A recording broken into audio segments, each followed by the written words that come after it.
Земјоделците и правните лица од областа на аграрот од Кочанско имаат можност да аплицираат за два од вкупно трите јавни огласи за давање под закуп земјоделско земјиште во собственост на државата, кои ги распиша владата и Министерството за земјоделство, шумарство и водостопанство. Земјоделците од Кочанско може да аплицираат за закуп на земјоделско земјиште за површина од над 3 хектари по пат на електронско јавно надавање за огласот,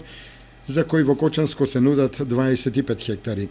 Земјиштето е наменето за подигање на насади со лешник за оризови ниви и крски површини, а се наоѓа во старата катастарска општина Кочани, ни изјави Јордан Димитров, раководител на подрачната единица на Министерството за земјоделство, шумарство и водостопанство во Кочани.